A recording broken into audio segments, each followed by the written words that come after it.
What's going on, Badger fans? Welcome to another episode of Locked On Badgers. Going live today. What's Wisconsin's prediction? How are they going to fare this year under Luke Fickell? Biggest breakout player, team MVP, game we're most worried about, all of that on today's prediction show. The season's here. Let's get it.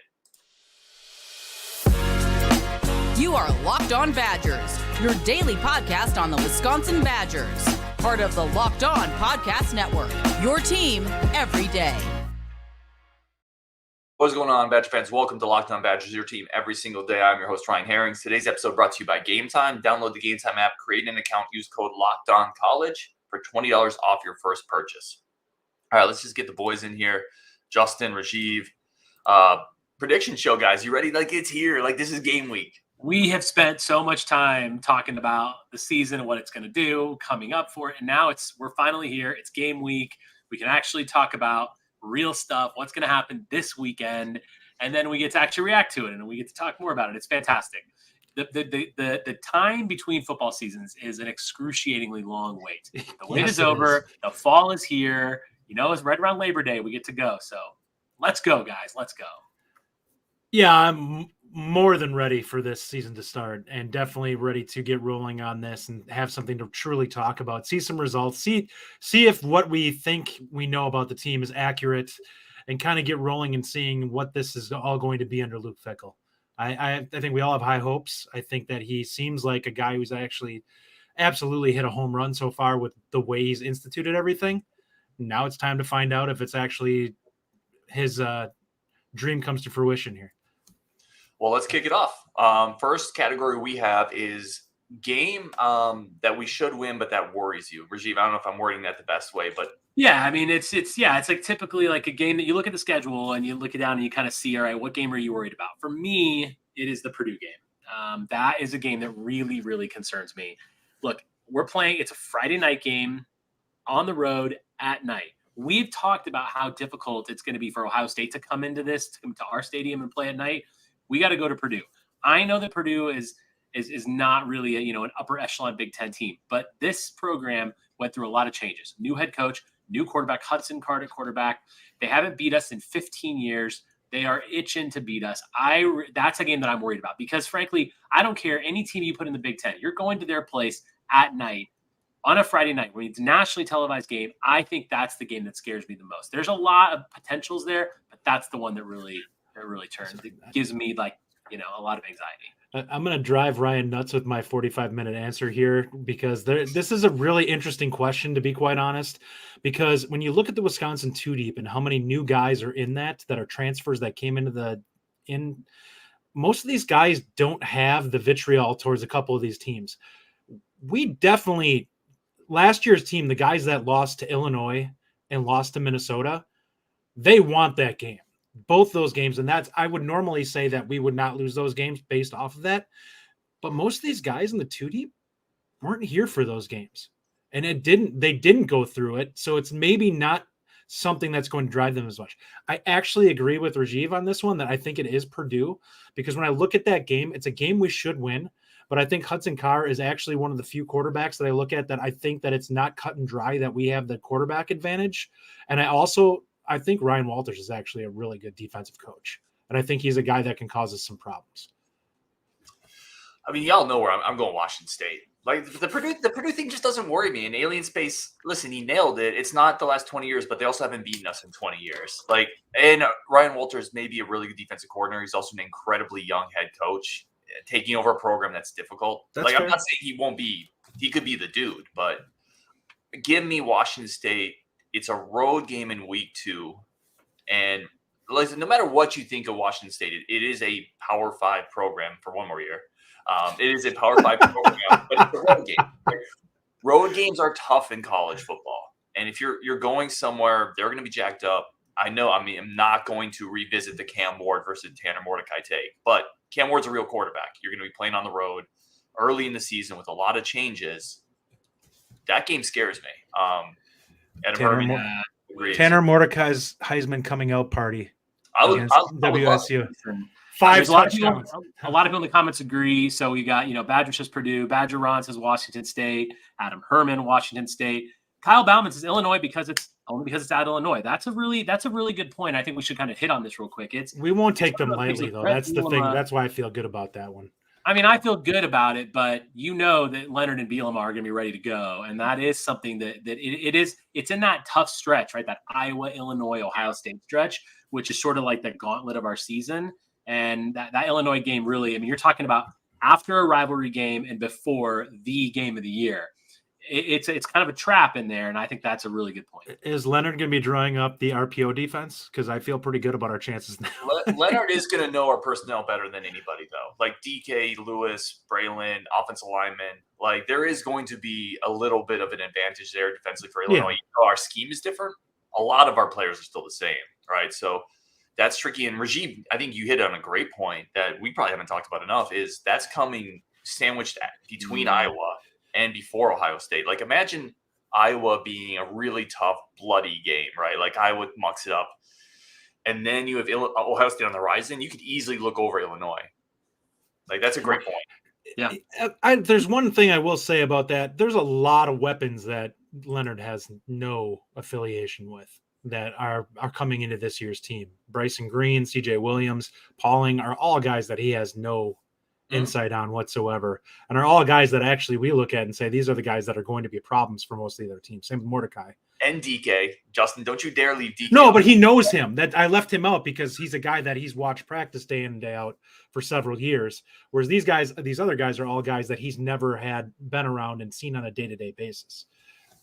I want to bring this up. Tyler Streber says Indiana, the trap game on the road after OSU. This is a game that I think no one's really talking about. We haven't really talked about it at all. And throughout, even looking at the schedule all throughout the offseason, we haven't talked about it. Indiana's not that good of a team. But again, when you go on the road, especially right after Ohio State, so if we win that game, we lose that game, that's going to be a very emotional week for our team.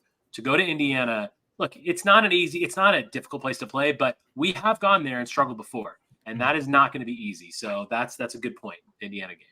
Yep. One question here, or a couple of people brought this up in terms of Washington State or even Indiana being cupcakes. Road games are still tricky, right? Even like I'm telling you, road games in college football are super weird sometimes. They're not a cupcake by any means, but it's a game that we should have the talent advantage. And if we play to what our potential is, it should be a comfortable win. Last year, we did not play to our potential at all. All right, let's move on to game that we're most looking forward to. I do want to throw this comment from Ryan Ian. He said, Justin, how did the bad man chin rate hurt you? Why are you? I love it. I love the humor that's developed in this community. Let's go here. Game you're most looking forward to. I'm going to kick it off. So for me, it's Ohio State, but I don't want to go Ohio State because I think that's too obvious. Like, so I took that off the play, but that's the game I'm most looking forward to, right? Home game against Ohio State. The next one on my list is Iowa. Because Iowa, it's a home game. The Wisconsin-Iowa thing is incredibly important. But I'm also fascinated to see how Longo's offense is going to work against Iowa's defense. That could be, like, let's say people are right that Washington State isn't that much of a challenge, that Cameron Ward's not going to threaten us. Iowa's going to be the first test then, potentially. Yep. The first test. I don't want to dismiss Purdue, Rajiv. I know they come before Iowa, but the first test against a real good potential Big Ten defense is Iowa. And I'm fascinated to see how that works out. I think Walters will do a decent job with them, but I don't think they have the talent that Iowa has, and that's the difference there. I legitimately think when you look at that game, though, I agree with you, and a lot of it, for me personally, is the fact that there's like a divide that's going on right now with the pundits between Wisconsin and Iowa, and I've heard so many of them that are kind of they'll kind of backhanded compliment the transfers in for Wisconsin and say, well, it might take time to come together, but don't do the same thing with McNamara and Alt and the guys that they've brought in for a team that still has I guess you'd call lame duck offensive coordinator. And it's like, really? We're just going to gloss over the fact, like, I've realized that Wisconsin's making some massive changes, but Iowa is not really changing enough, and they were completely inept last year. So Ryan Ellis puts up a good comment here. Iowa's going to be tough. Only need 7 to win, though. That's, we know that. So for me, it's about revenge in this category. So for me, it's Illinois and Minnesota. Minnesota, for obvious reasons. I'll get to that in a second. But look, the Illinois game was my most disappointing loss that I think I've ever experienced as a Badger. Maybe not quite as bad as the Antoine Randall game back in the day, 2001. But That was rough. I mean, we got manhandled in our own stadium by Illinois. So I want to go to those two places this year and just pummel those teams. So I'm very much looking forward to going to Illinois and really taking care of them. And Minnesota too. Like, enough is enough, right? I mean, we had a long stretch of success, and frankly, they've kind of had our number recently, and that's got to end, because I'm not seeing PJ Fleck celebrate another Axe victory. We have to take that back. So yeah, I'm very much looking forward to revenge games this year, because last year was really, really tough. And all those teams that thought, oh yeah, we've got Wisconsin now. Okay, just watch out now, guys. Wait, we got Luke Fickell here. It's your time in the sun is over. Illinois, Minnesota, we're coming for you. I love the Minnesota take. Actually, yeah, Minnesota probably jumps Iowa just based. I was just looking at the first challenge, but yeah, that Minnesota game, if we go and do what we think potentially we could do to them, is going to feel so good. Mm-hmm. Yeah. All right, we need to take a quick break. We're coming up with player superlatives. Who is the team MVP this year? Most fascinating player, player that you're not talking about that could really rise up. We have a lot coming up next on this Locked On Badgers preview. But first, today's episode is brought to you by our good friends over at Gametime. We're leaving the crew up because we're going to do something here. Ohio State, we're going to the game, and we're going to use Gametime to get our tickets. You don't have to stress it anymore. Like, you don't have to worry about last-minute deals, finding the best prices. Gametime allows you to get flash deals. It's going to be the best way that you're ever going to buy tickets to anything, sporting events, concerts, which I still haven't been to. Not one in my life. I'm going to do that before I die. I hope. I'm already 40. I'm running out of time. But Gametime is the place to get the tickets to everything: concerts, tickets, theaters, plays, comedies. Is on Gametime, flash deals, and you can find pictures of the seat, so you know what you're getting beforehand. Fastest growing ticket app in the country for a reason, and you buy tickets in a matter of seconds. Safe, secure, easy to use. Snag the tickets without the stress with Gametime. Download the Gametime app, create an account, use code LOCKEDONCollege for $20 off your first purchase. Terms do apply. Again, create an account and redeem code LOCKEDONCollege for $20 off. Download Gametime today. Last minute tickets, lowest prices, guaranteed. Gentlemen, we talked about the Ohio State game. We are using Gametime to get our tickets for that. And let's move on. Justin, I'm going to kick this one off to you, start in our next section here. Who do you think at the end of the year, or should we do player superlatives first, Rajiv, or?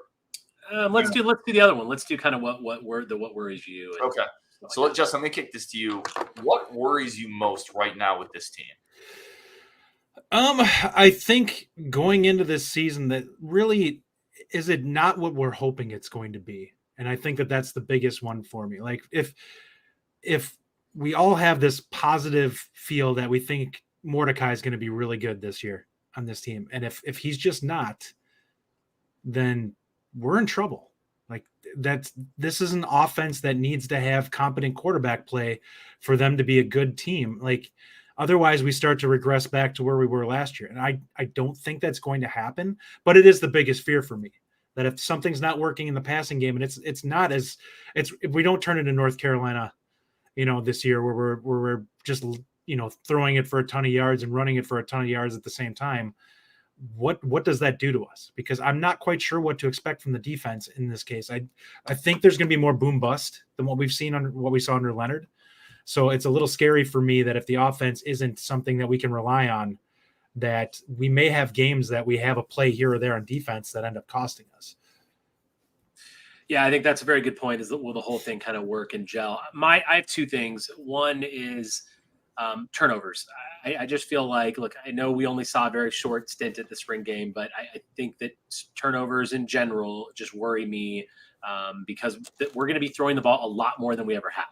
And in this conference, in this league, I mean, turnovers, bottom line, you're not plus in that turnover margin. You're gonna really have a tough time. The other thing is special teams. I really am concerned about this. I've said this before, and it's something that I know that it's not the sexy thing to talk about, so we don't really talk about it a lot, but I am very, very concerned about our special teams. We are going to be in close games. If you think we're going to blow people out, that's obviously not going to happen. And in close games, special teams play such a massive part. Now, I trust Luke Fickell that everything's going to be okay and he's going to get it together. But the kicking game, the punting game, the return game, like everything has to gel. And if we're kicking a last-second field goal to beat Iowa, I mean, I'm worried about that. And I hope that everything's good, but that is something that is very underrated, a very low-key, scary piece of our team, I think, that absolutely can cost us. Joe Frickleton, agree with Rajiv about special teams. That was special teams is on my list too. Rajiv, another one here, bite me from talking about I worried about Mordecai throwing interceptions again, talking to your point about turnovers potentially. Commandant Klink has said this several times. I will stay consistent on what I've said all offseason. I worry about the offensive line. Certainly, you don't feel better about that with Renfro already missing week 1. For me, I have 2 as well, really quick. The first one is, and listen, my people are talking in this one. D-line. Robert Sorensen, pass rush, right? I'm worried about. I've said it like I am worried about the pass rush. I don't know where it's coming from, specifically on the defense line. I don't think we have any real disruptive guys that you can point to and say those are elite talents on the D line. So I worry. I'm curious on that, because do you feel like we're just getting coach speak then from the coaches who are saying that they're pleasantly surprised by what we have on the defensive line? We've gotten that every year for 7 years, and I know it's different coaches, but yes, we're absolutely getting coach speak. Okay, that's totally fair. I find it interesting based off of that, because they could just not say anything with regards to that. I feel like for 7 years they've said the defense line is going to be better, and it's not. I think that's just how coaches talk, right? Like in preseason, before the season, I think that's how they talk. They want it to be better. But the people haven't changed outside of Darian Varner. It's the same guys, right? Mm-hmm. So I'm worried about the defense line. The other one that I don't think we talk about a lot, and this one, I don't know how Coach Fickell, like Luke Fickell and this coaching staff. So one of the concerns, and this is something, again, we haven't talked about a lot. When he came over, I talked to the Cincinnati guy, one of their beat reporters, and he said, Fickell had a tendency in tight games to close up a little bit, kind of like Paul Christ, right? And I'm curious how Luke Fickell in big games against Ohio State or Michigan is going to coach this team. And that's less of that probably should have been in a later topic. That's less of a concern. It's just something I would like to see. I'm a little curious how that's going to play out. Yeah, I mean, I think that one of the things that he hasn't had before is Phil Longo by his side, right? Making those play calls. So how tight is Phil Longo going to get? His record shows that he doesn't really necessarily do that. So I would like to think that Phil Longo by his side will adjust that line of thinking a little bit with him. So we'll see how that goes. But it's a good point. I mean, it's something to keep our eyes on. I was going to say exactly that same thing. I'm very curious to see how much rope he's given and how much authority he's given in those games. Does he just say, Longo, you've been doing this long enough. I trust your perspective on this and how you're going to handle it. All right, let's go into – sorry. I was just going to say, let's go into something you're most confident about, Rajiv. Justin started the last one. Rajiv, I'm going to kick this to you. What are you most confident in right now? Number 0, right behind Tanner Mordecai, buddy. That is absolutely – the running game this year is going to be so fun to watch. I mean, I don't even know how much more I can say about it. We've talked about it. Running into 6-man boxes. This guy is going to be a machine. He's a load to bring down when you have 9 in the box. So, yes, I'm very confident in our running game, and I'm very confident that it's going to be a very balanced offense in general as well. I think that it's not, the air raid, you think, okay, just throw it out of the water. No, it's going to be very, very balanced, and I'm super confident that we are going to, just as we have year in and year out for the last 20 some odd years, just been a dominant running force. And we will continue that even in the air raid offense. I have 2 of them. I have no doubt in my mind that Hunter Wooler is going to run rampant on defense and just absolutely blow things up and be a monster. And I have no doubt in my mind that Bryson Green is going to absolutely abuse some cornerbacks this year. Those are great. He's just such a big dude compared to most of the corners. Like you put a 5'10", 180 corner on him, and it's just such a mismatch. Yeah, you definitely got some people agreeing with you. Bite Me says wide receiver depth is 6 deep. Then you've got some other people that are agreeing with you. Green, a lot of comments about Bryson Green. I think that's true. There's another one, safeties. Adam Herman says safety play. I think this is a good one that we haven't really brought up, and that's we're very confident in our secondary. When you look at the safeties and the quarterbacks, really with Smith and Hallman. But yeah, I mean, we've got a lot of safety depth, and that's going to really come into play. I'm not, as we've kind of read more about what's happened to practice and in spring camp down to fall camp and everything, I'm actually much less worried about the defense in general than I was maybe earlier in the offseason, just because I understand the D-line is an issue, but overall, I think our defense is actually going to be pretty good. We've got a lot of firepower in that defensive backfield. Mm-hmm. I love the safety group. The safety group is so loaded. There's a really good comment up here too from Ryan, I want to throw in. I'm most confident in the swagger and physicality. Win or lose, they're not going to get punked like they did against Illinois. That's a great comment because we did get punked against Illinois. And Ohio State treated us like a freshman high school team. Oh, yeah, we got treated like a JV team for sure. I agree with that. Like, we're not going to get pushed around and then lay down and quit. Like, at times I felt like we did last year. For most confident for me, I'm going just the skill. And by that, I mean the receivers and the running backs on offense. Rajiv, Braelon Allen is going to be a monster this year. He's going to eat, man. That boy is going to eat. He is going to be so good. And then Justin, Bryson Green, DK, Pauling, Williams. I think just the overall skill. I'm so confident in that group of skill players around Mordecai with Longo behind them pushing the right buttons. I'm extremely confident there. All right, let's go into one thing we aren't talking about enough. And this is actually the one where I should have saved the Fickell comment. I'm just not sure how he's going to coach in big games. And there was a question here up here that said you're comparing Fickell to Chris. I'm telling you, when I talked to the beat guy from Cincinnati, the quote he said was Fickell would kind of go into a shell in big games.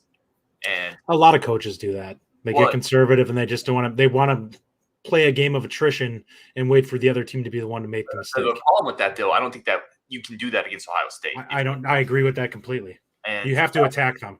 That was the one thing that stuck out to me. I'm like, he's going to be in some big games this year. I'm just curious how – it's just the thing I don't think we're talking about. We don't know how he's going to coach against Ohio State. Right.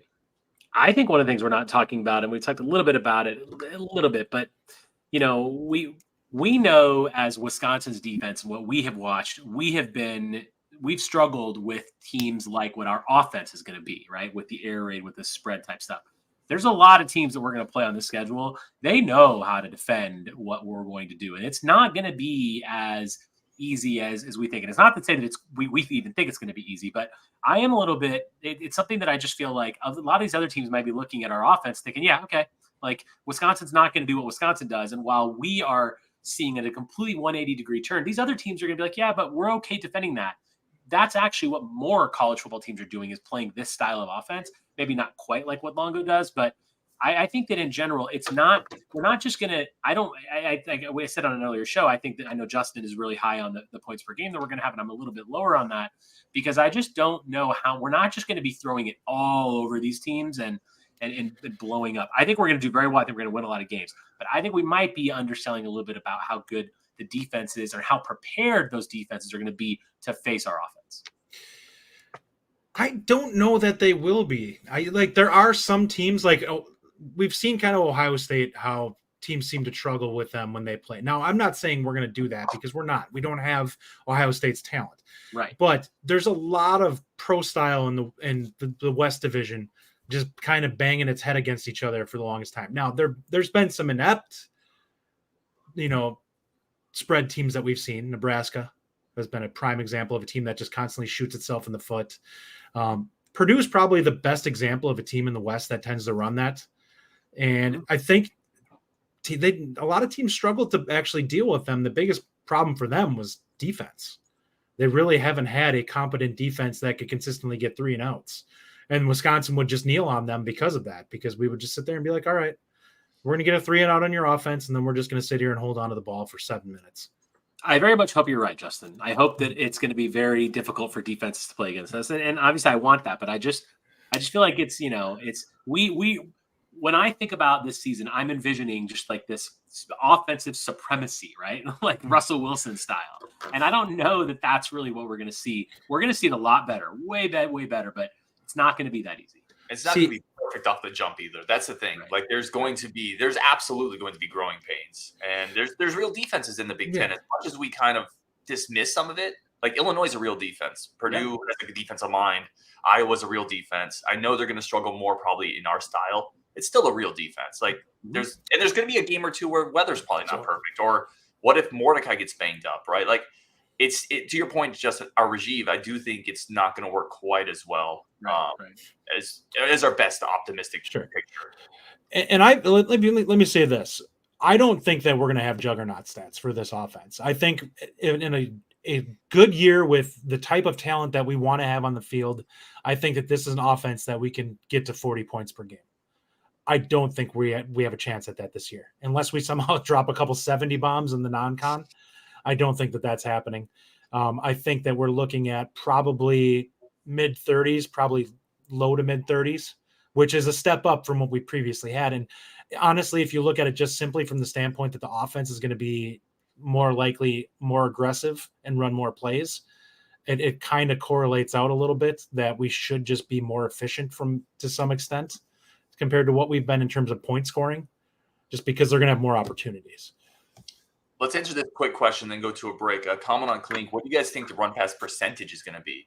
I think this is a fascinating question because I actually think it's going to be very balanced. I think people tend to skew towards Longo. It's going to pass 60-40. I think it's going to be very balanced. And I think the beauty of this offense, potentially, if it works, is it's going to vary game to game depending on what opponents try to do to us, and we're going to counterpunch them. So I think 50-50, 55-45. I think it's going to be really balanced this year. I think it's going to be like 52-48, 51-49, very, very balanced. I really think that's going to be the one thing that, usually we're obviously very run heavy. And I completely agree. I was going to say the same thing. Really good point, Ryan. One game, it might be 60-40, 70-30. One game, it might be the 60-40 the other way. And that, in the end, though, this is going to be 50-50 or within, maybe 5 each way percentage points. I would say a 55-45 in favor of run, actually. I think it's going to be a little bit over, just because I think there'll be games.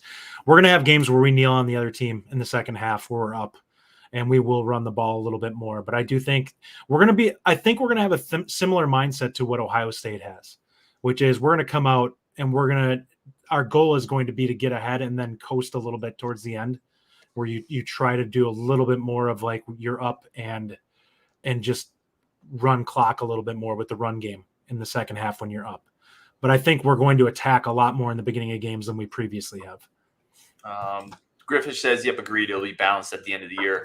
We're going to take a quick break here, come back. We're going to talk player superlatives and give our final record prediction for the Badgers. Are we all homers? Probably. Yeah. We're going to come up next on Locked On Badgers. But first, a quick break for our friends of the show.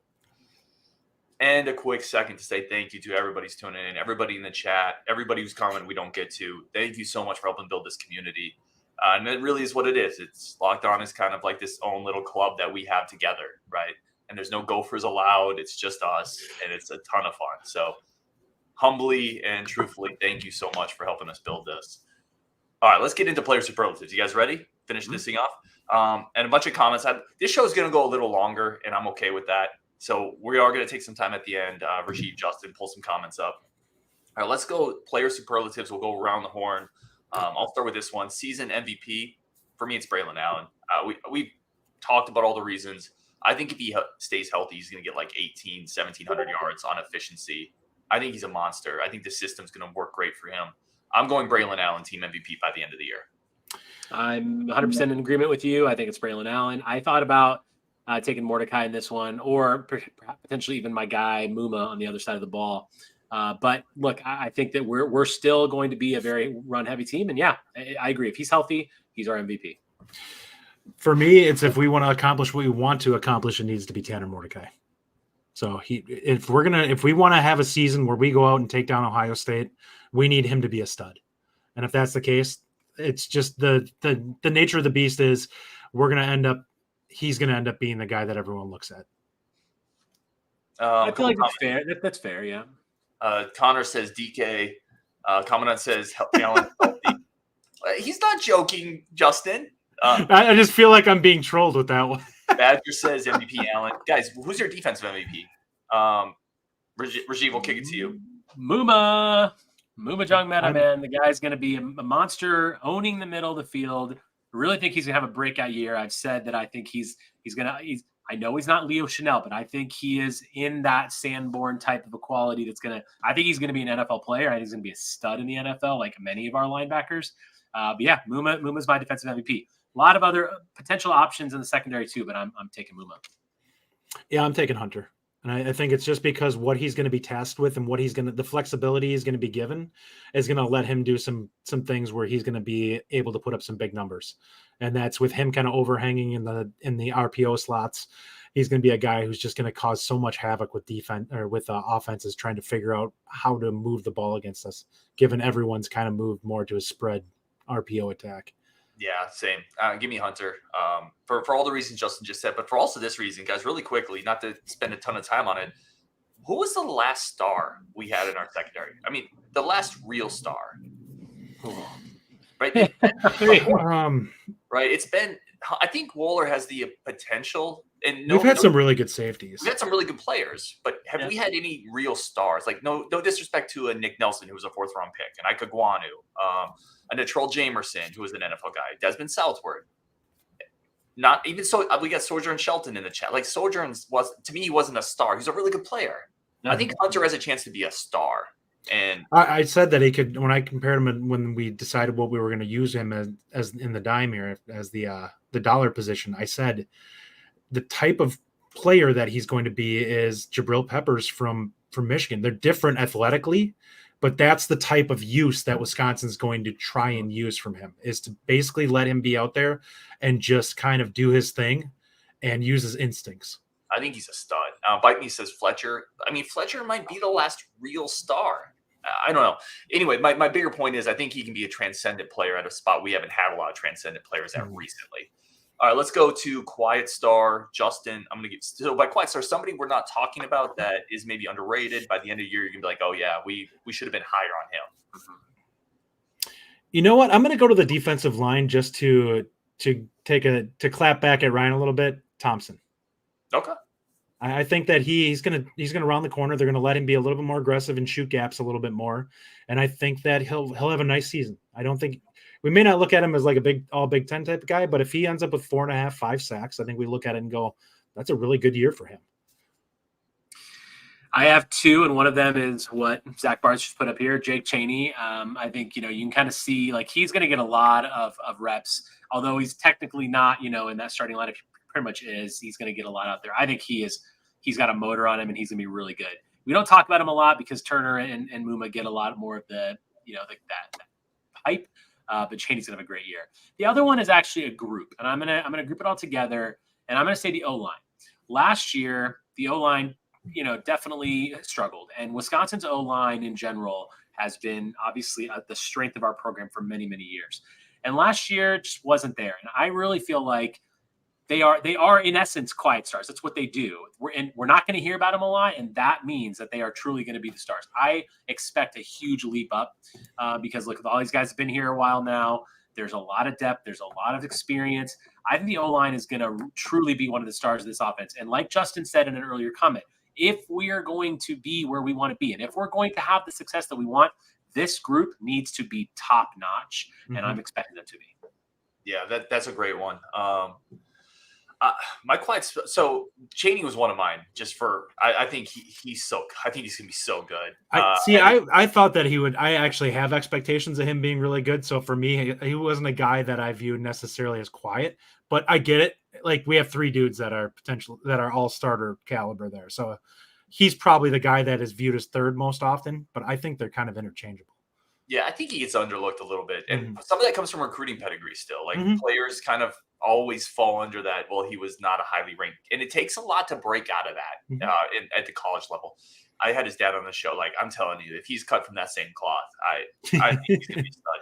Here's the other one, and this one may not be a quiet star, but I still think he gets overlooked amongst like Bryson Green and CJ Williams and some of the like really high profile guys. It's Will Pauling. I think at the end of the year, like people know Will Pauling, right? People think he's going to have, I don't think people realize how good he can be in this offense. Like he could lead the team in receptions. He's a 4-3-9 type of guy. He could have explosive plays. And in a world where we're really just, we love the 6'2", 210-pound guy, the 4-star guy from USC. Pauling might be our best receiver this year, and I don't think he's getting enough hype in that role. And Phil Longo has said it in his press conferences. He says, look, he loves slot receivers, and I think he's basically telegraphed that point. They're going to be throwing the ball a lot to Pauling and then Bell backing him up. So, yeah, absolutely. See, I think the expectations of him got tempered a little bit with the spring game because I think we were all in, like we were hearing every day how much Pauling was doing, and then he really wasn't showing off much in the spring game. So I think we kind of were like, well, okay, we're not seeing much out of him here. But I agree. He's a guy that has potential mismatch ability that we don't really have I really like some of the abilities that the guys have in that receiver room. He's one of those guys that if you can isolate him on a linebacker, he's going to absolutely destroy them. He's just way too fast. Yeah. To be putting on. I love his game. And John Berger said DK is the only guy who can be a star receiver on this team. He'll lead the team in catches. Derek Ostander says DK is so overlooked. Taking back your prize. So let's go to the next one. DK probably is overlooked, and that's a fair point. DK probably is overlooked, but DK, he's fantastic. I mean, he's been a stud. He's been that sort of that journeyman receiver for us, and I expect him to be there again. He's going to play a huge part in this team. Mm-hmm. He's listed in the starters. Like for all the talk we have about all the transfers coming in, the depth of the receiver room, greatest receiver room ever in Wisconsin, like all the offseason talk, DK's listed as a starter. Yeah, like, he's still the wide receiver one, and his route running is the reason. His route running is incredible. Yep. All right, let's go here. Transfer will have the biggest impact. I'll just kick this one off. It's Mordecai. Like he's the quarterback. Mm-hmm. Like if he does anything remotely close to what we hope, no position on planet football Earth matches what a quarterback can do for a team. So I'm going to say Mordecai, but my other one, if we have to actually put some thought into it, is Darian Varner. For all the reasons I talked about, if this team is going to meet its goals, it needs a pass rush. Varner may be the best candidate to bring pass rush to that front seven, or at least that defensive line. Maybe I shouldn't say front seven. So I'm going to say Varner and hope that he can be healthy and have the impact we hope he can have.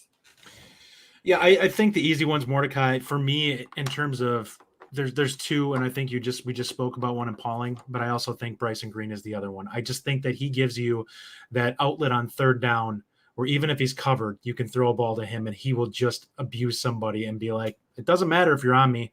I'm stronger than you and I'm bigger than you, and I'm going to take my ball.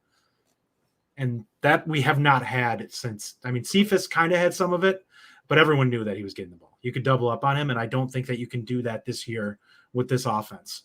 Otherwise, I think most of these guys are capable of consistently winning one-on-ones.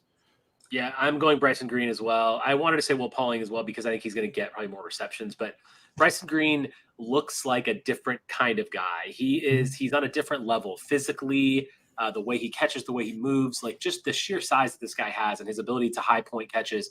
He is just on a different level of wide receiver than what we've had for a while, and that's why he's absolutely going to have the biggest impact, in my opinion. A couple of comments here, some really good ones. Tyler Strieber, Jason Maitre. That's a huge one. Yeah, very much. Good one, Tyler. Ryan Talbert, Mordecai Green, Alien Space, CJ Williams, Connor Schmidt, CJ Williams. The Griffinish says Mertz transferring away is the biggest impact.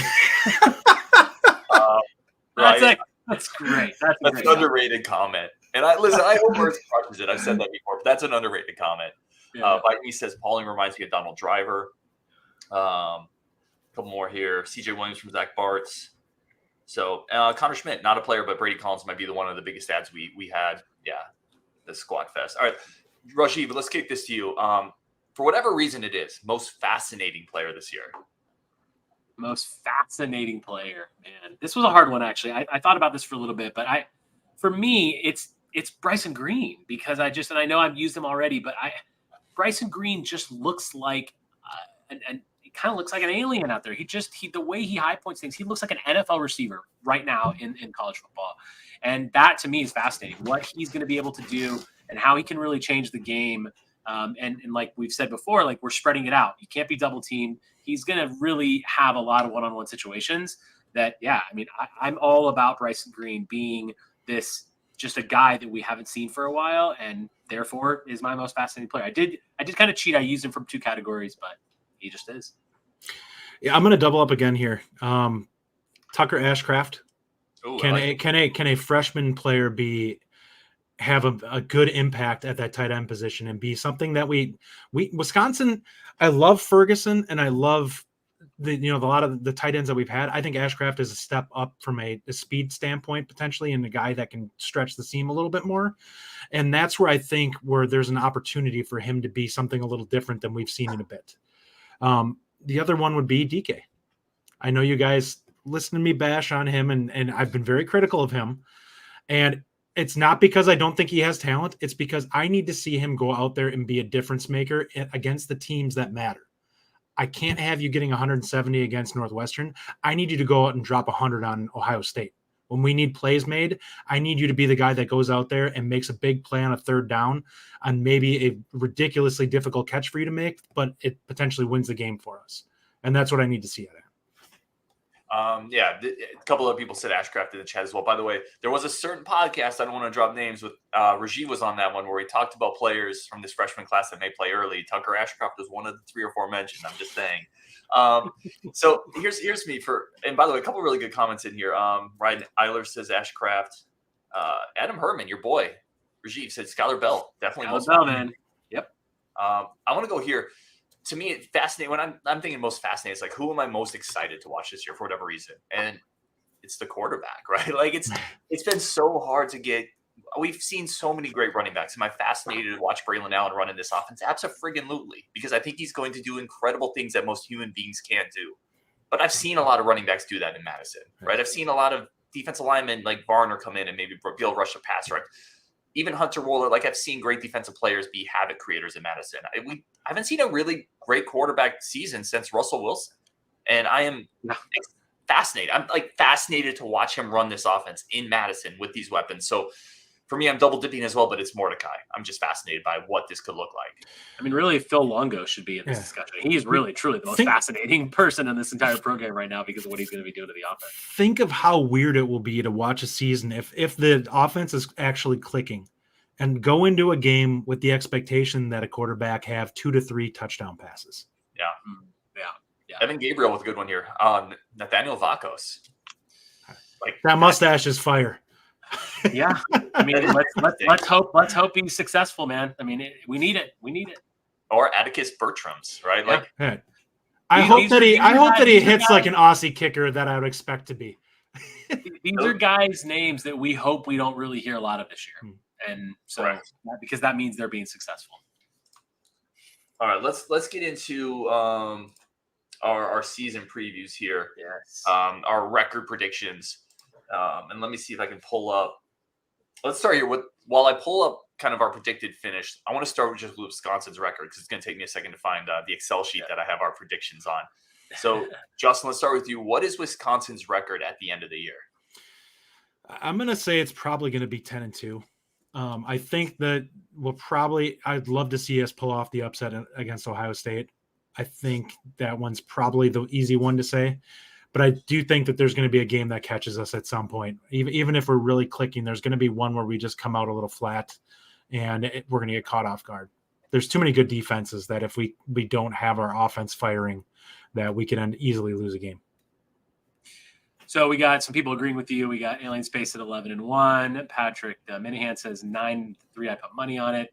Badgeron says 10-2 plus a bull win. Winnie Gambler says 10-2. So, look, I went back and forth on this a lot. I've been sort of back and forth between the 9-3, 10-2, 11-1. What's going to happen? But I'm also going to end on 10-2, and I think that's where I'm at with this. I hope that one of those wins is Ohio State, and I hope that but that obviously means that we might lose 2 other games. The Big Ten is hard, and even if we do beat Ohio State, I still think we're probably looking at a 10-2 record because we're going to slip up somewhere else. But yeah. I feel like 10-2 is a good number. Now, originally, I kind of looked at 9-3, thinking about maybe Wazoo, maybe Purdue and Ohio State. But whether it's Illinois, whether it's Iowa, whoever knows what it is, I think 10-2 is probably where we're gonna end up this year. God, we are such homers. But I mean, that's what we are. We are so. Last year, if people for the everydayers on this show, if you remember before last season's opener, I said I'd take the over, and then when the Badgers flamed out again. I said, I will never take the over on Wisconsin again until they prove it in a season. I don't care. I literally said on that show, I don't care what they do in the offseason. I have no idea they're bringing in Fickell and Mordecai and 17 receivers, right? I said, I don't care what they do. I'm not buying it. I'm going to be truthful, a realist. I am taking the under no matter what, and I'm taking the over this year. You have to. Well, the over's only 8.5. You have to take that. Yeah. I mean, we do have a top 5 offensive coordinator in college football. I know, but I said I wasn't buying it, no matter what they did. So, what is your record, Ryan? I'm going 10-2 as well. But here's the thing, though: 9-3.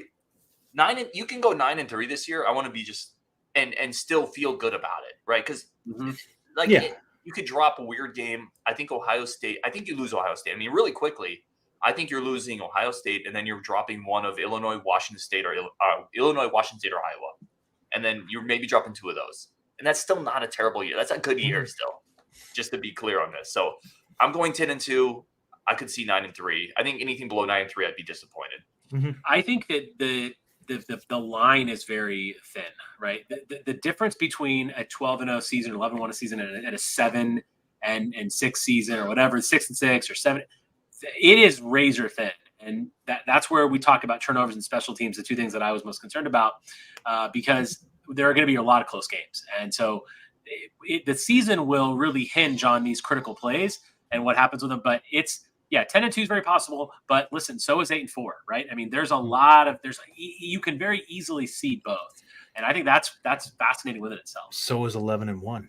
Yeah, no, it's true. Matthew Anderson, 11-1. Alien Space, they have the talent to go 11-1. Bo Dragon, 11-1 question mark. That probably means both teams are going to go 7-6.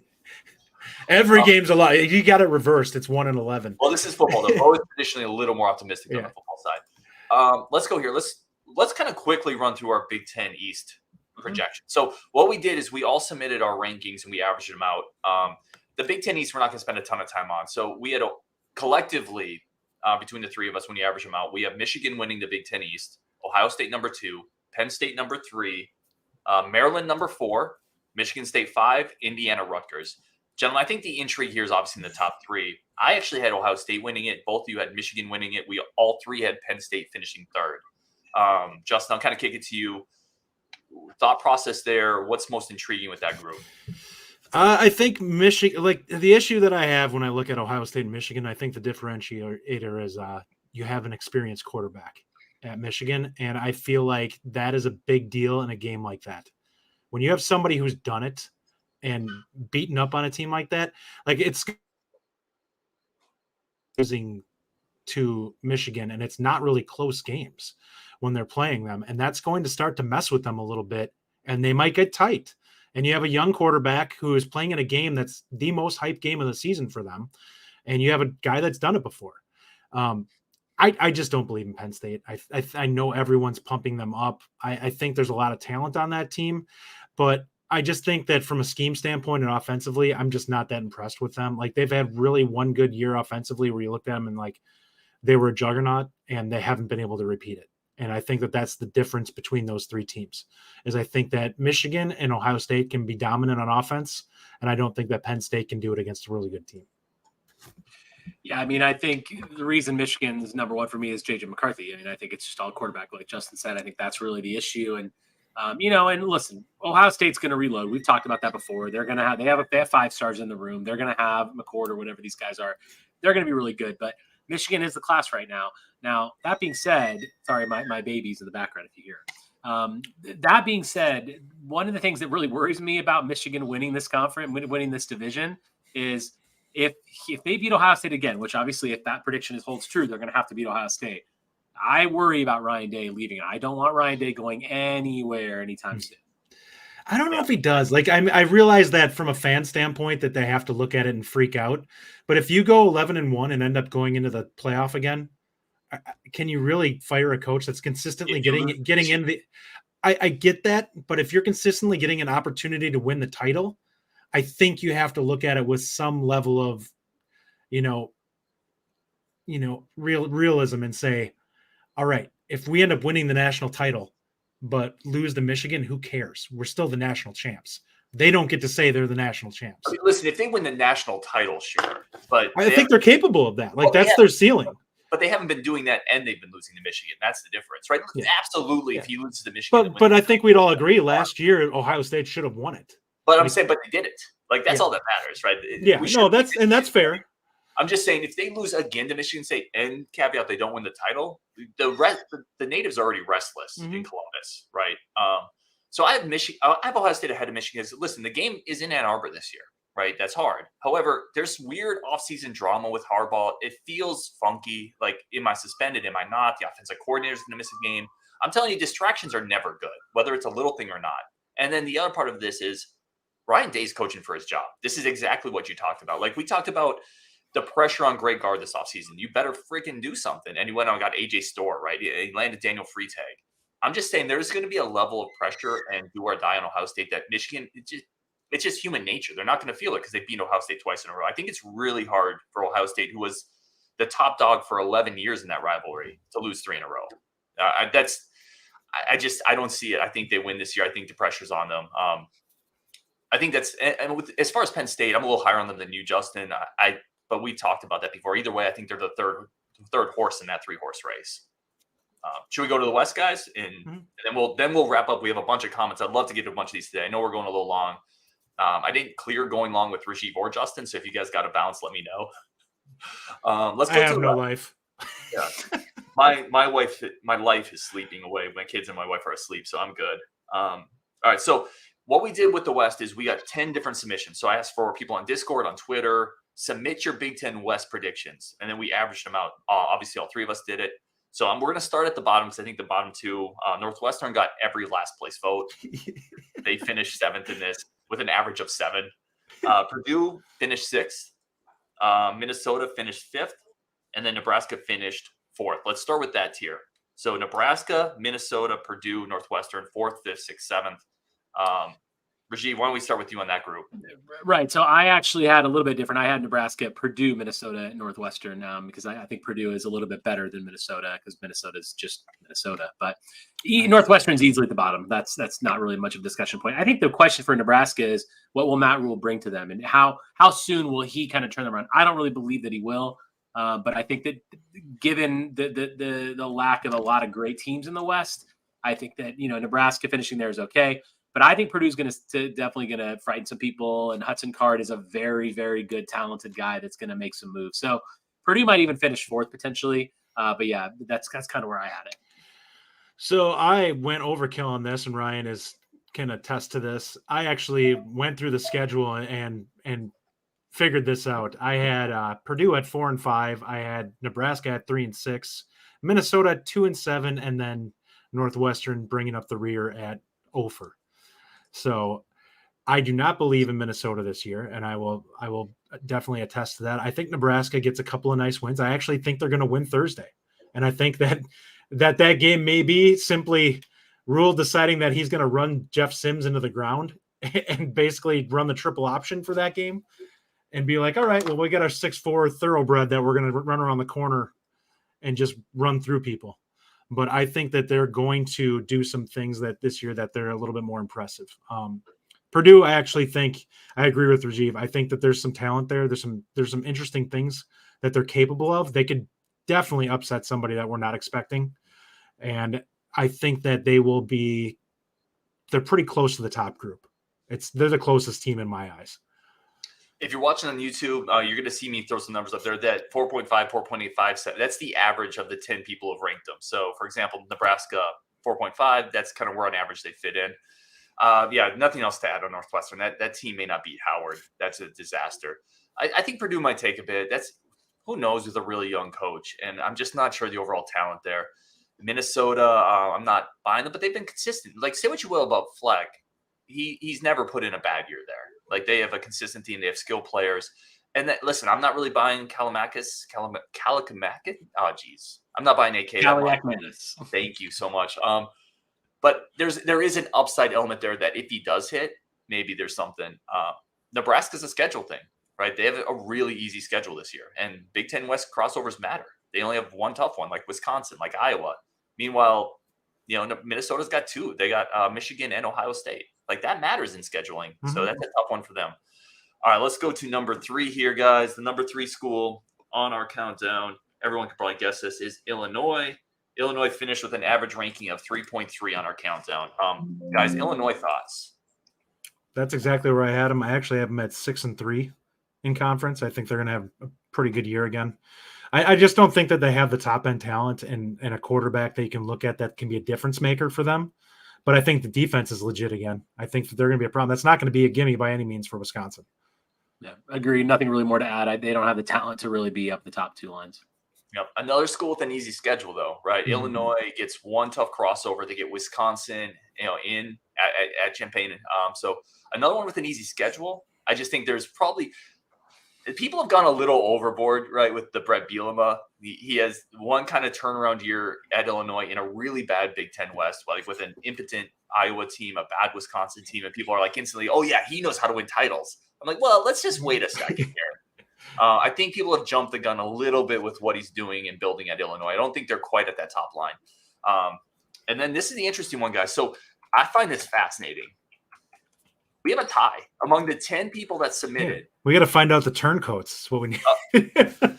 Both Wisconsin and Iowa had multiple first place votes on this. And if you average out those 10 submissions, they each average out to 1.7. So among the 10 submissions we had from the Discord, Twitter, and between the three of us, they have Wisconsin and Iowa at a tie on top of the Big Ten West.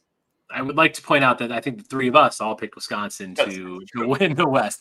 Look, I understand the Iowa discussion because of their defense and certainly with Cade at their new quarterback position. But listen, as long as Brian Ferentz is out there calling plays, forget it. Just forget about it. Iowa, I consider putting them below Illinois actually, just because I think that their offense is that poor. They're going to get better with Cade, and their defense is really, really solid, and they're going to give people a lot of fits. But this team, just in my opinion, it's close, but I really don't. When you look at all the talent that we brought in with the 30 new players, with recruits and 15 transfers, like they brought Cade McMarron, but they did not bring in that kind of transfer talent. And that's why, to me, it really wasn't too much of a discussion whether Wisconsin would finish first. To me, it's our division to lose. So I think this is an interesting discussion between the two, because I feel like Wisconsin is like the high ceiling team and Iowa is the high floor team, where you look at them and you're like, well, their defense plays. Like we can look at Iowa's defense and say that out of the units, that is the unit that we can look at and say they are most likely to achieve the expectations.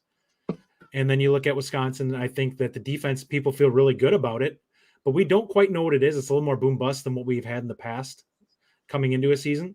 And I think the offense is exactly the same way. And I think that the ceiling for Iowa's offense is far lower than Wisconsin's. And I think that that's the difference between the two of them in my eyes, is that if all things are equal and they both kind of half hit what their expectations are, I feel like our offense is still more of a plus than theirs is going to be, which is the difference for me. It will probably be a close game if they play. I just don't know what Iowa can do in that game if they are not significantly better on offense than what they've been. Because if they are a slight uptick from where they've been, Wisconsin's proven that they can beat down that offense, even when they've had relatively decent quarterback play. Well, I would say old Wisconsin has proven they can do that, right? This is a new coordinator, a new defense, a bit of a new scheme. I think that's a really good point, though, Justin. I agree. I think Iowa is the high floor team here. Wisconsin is the high ceiling.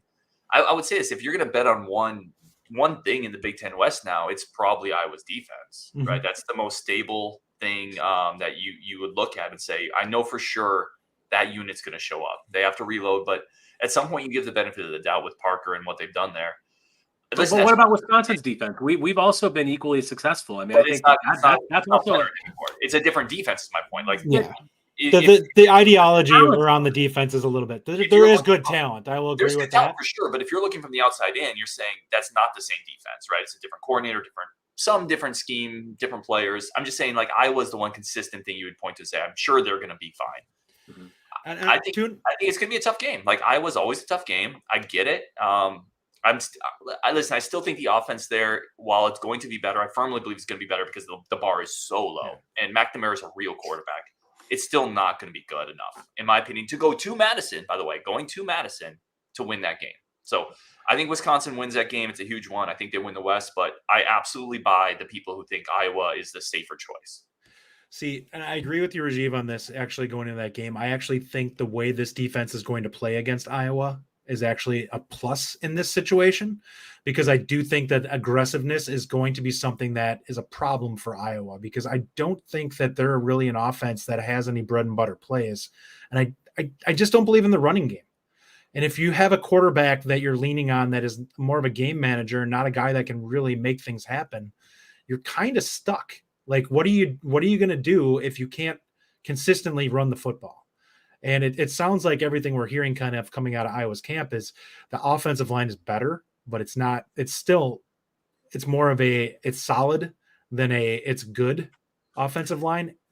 And if that's the case, I think that we can cause some havoc on that, because I just don't think that there's any playmakers at the skill positions other than their tight ends. And I think there's some things you can do to kind of take a little bit of that away. So they did bring in some transfer receivers, though. They got an Ohio State transfer. Much like we're hyping ours, like they brought in some real talent at receiver. Eric All, the tight end, is a big time get from Michigan. And then again, just sometimes going from, and we know this, sometimes going from bad quarterback play to okay quarterback play is a huge deal in college football. I'm not sure that the wide receiver talent was necessarily the major issue there, as we saw with Jones going to Purdue, who's instantly good.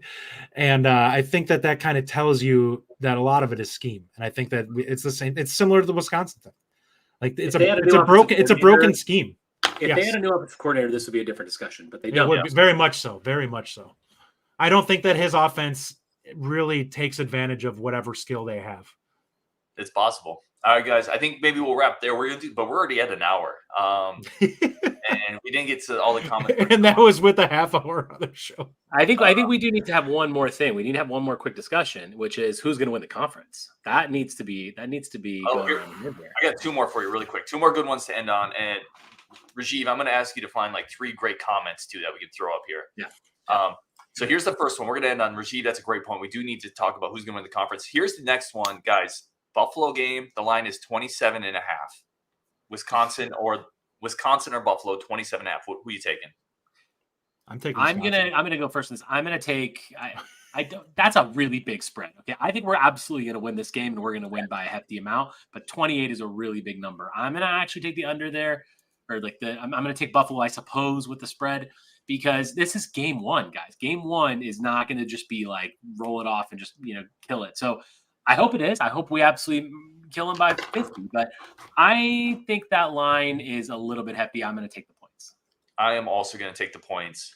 Week 1, a lot of moving parts. And listen, a 27-point line means you could be winning by like 35 and Buffalo scores a touchdown and gets a backdoor cover right at the end. Like you could dominate a game and not cover 27.5. So I think Wisconsin steamrolls them, but a late backdoor cover for Buffalo. Jason Geldon says 45-13 Badgers. Let's go. Listen, I would love that. But I'm going to take Buffalo to cover that 27.5. That's a lot of points. I have 42-10 is where I have Matt, so I actually think we cover. Justin, you're such a homer, man.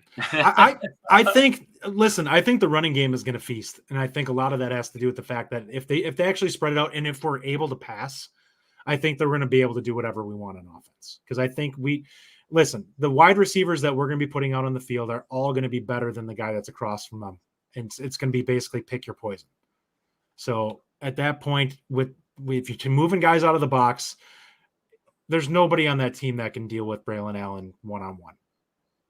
Yeah, no, I agree with that. Everything on paper you're saying is correct, but football still happens, right? A ball bounces weirdly, and it's week 1. But we all have them. A lot of pumped-up kids playing their first game under Fickell, too.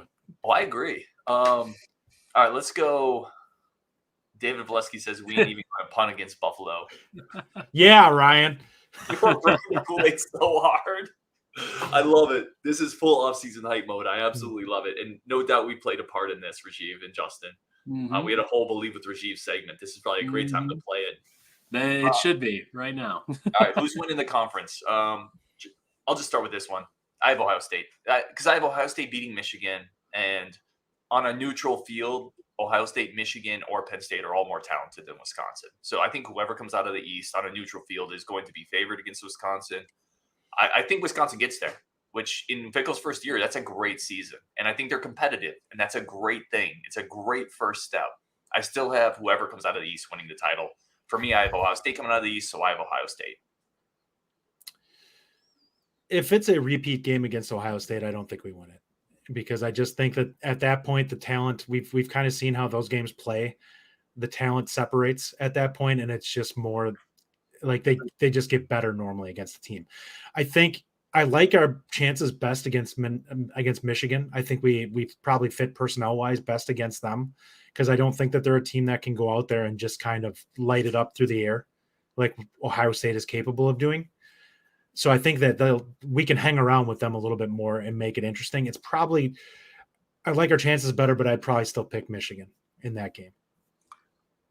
Where is the belief, boys? Where is it? Honestly, come on, guys. Listen, the day that Luke Fickell stepped on this campus is the day that everything changed for our entire football program, right? I mean, everything from the culture, the marketing, the fan support, every single aspect of this program changed. So this is going to be a last and first at the same time. This is the last Big Ten championship game between the East and the West, and it is going to be the first time that a West team actually gets it done. This Badgers is one game. winning a It's national one title? game. Absolutely. Going on Final Four runs? Why not? Yeah. It's Believe with Rajiv on today's Locked On Badgers. And listen, I mean, I thank you for that. That's Next year exactly when they you do it gotta again. believe it. But seriously, like this is, I mean, we can't possibly do this, right? We can't possibly go an entire 10 or 11 years or whatever it is of East and West. And this West really is never going to win one. I don't buy that. It's going to happen this year because we've been in this game before, right? We've had a chance to do this and see it, but we've never had Luke Fickell. We've never had 15 transfer guys come in. We've never had Tanner Mordecai and Bryson Green and Will Pauling and our endless list of wide receivers. We've never had Braelon Allen running into 6-man boxes.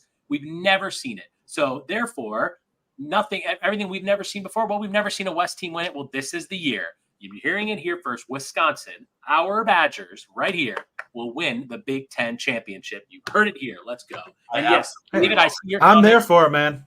What's Rajiv smoking? Listen, I'm telling you, this is just what it is. Luke Fickell is bringing this to us. We have to believe in what Luke Fickell is doing. Everything has changed. So why can that game not be changed? Let's get some of these comments because there's some great comments here. Ryan Eller says Rajiv is a fraud. You said 10-2 instead of 15-0. What a I still believe it's 10-2, but we're still going to win the West, and we're still going to win that. By the way, super interesting how much better the West gets if we go back to East-West split again with Oregon, Washington, and USC all being added. The divisions are done, though. Divisions are done. Are they, though? Now that we've added 2 more teams, are they going to kind of flip it again and be like, well, now... I don't know if that's all that much better, though. Well, hold on. Let me fit these comments. You don't know if that's all that much better? That's a lot better talent-wise. They're better than the West, but we've talked a billion times about UCLA being overrated. USC is going to struggle in the Big Ten a little bit. Oregon and Washington, like, it's good. But Oregon beat Ohio State the last time they played. But they're not Ohio State, though. It's still not Ohio State, Michigan, Penn State. Hold on. No, it's not, but it's a gap is significantly closed with that. Leroy James. There are several teams that could win that game. Leroy James says C.J. Stroud is not at Ohio State anymore, which Bo Dragon then responds with, but Marvin Harrison is. David Valesky says, what is Rajiv smoking? Matthew Anderson says Rajiv is going to look like a genius. Yes. I love this stuff. This is Chris says, I'm believing. Hallelujah. Ryan Look at this one. That's good. The heavens are opening up and the trumpets are blowing, says Rajiv. I love it, man. That's what makes this community so great. Hey, we're buying tickets. If they end up making it to a playoff berth, I will find a way. Justin will take out a second mortgage and head down to the playoff. Hunter, we'll ponder this question as we leave and answer it next time. Hunter Milky says, Joel Stave better than Tanner Mordecai? Question mark. Let's hold off. Let's ponder that one. And y'all know I'm a big Joel Stave guy. Playing the bongos. So love you guys so much. On Wisconsin, you guys are an incredible community that we're building together. Season's almost here. Much more content coming up. I got a Buffalo person coming on. We're going to talk the Buffalo game. We just did Brian Smith the other day. I have another really fun show coming up on Friday. I think we're going to do like a call-in show. So a lot of content coming up. Commandant Klink does say this podcast is ending, so all the guard haters better get your fired guard comments in. And here we go. This is a great one to end on. Isaac Zoss says, shoot. I'll paraphrase what he's saying. If we make the playoffs, I'll fly the Locked On Badgers crew to the title game. So I put that comment up there for a reason. Let's go ahead. We're going to record that. I wanted to highlight this particular comment, Isaac, and I may make this like a permanent piece of the Discord. Just throw it up there. Yeah. He's going to take a picture of it and do that as a pinned tweet on the Locked On. I'm just saying. This has been the longest show we've ever done together. Thank you for all of you that stayed in with us. And I mean, if we wanted to do a longer show for the season preview, we've obviously been building up to this one for a while. But thank you for all of you that are with us. Yeah. Thanks for everyone hanging out with us tonight. Absolutely. On Wisconsin, and we'll talk tomorrow.